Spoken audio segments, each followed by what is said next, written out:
Senator Hagel is a highly decorated Vietnam veteran. He received 2 Purple Hearts, the Vietnamese Cross of Gallantry, the Army Commendation Medal, and the Combat Infantryman Badge.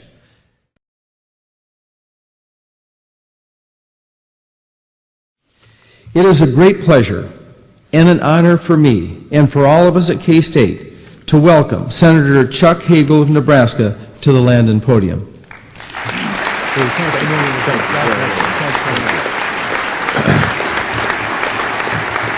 At this critical juncture, the success of our actions will be determined not by the extent of our power, but by an appreciation of its limits.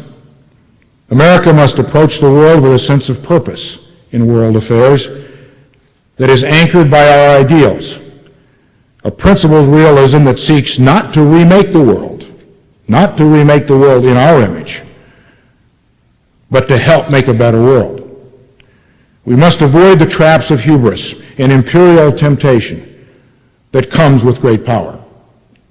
Our foreign policy should reflect the hope and promise of America, tempered with a mature wisdom that is the mark of our national character. Today, America stands nearly alone in proclaiming the urgency of the use of force to disarm Saddam Hussein.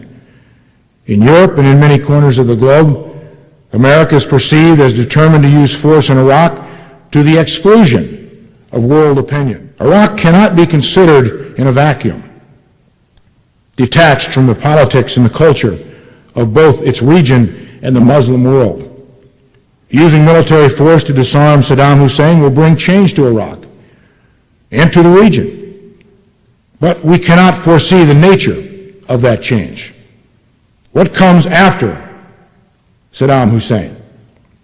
The uncertainties of a post-Saddam, post-conflict of Middle East should give us pause, encourage prudence, and enforce us to recognize the necessity of coalitions seeing it through.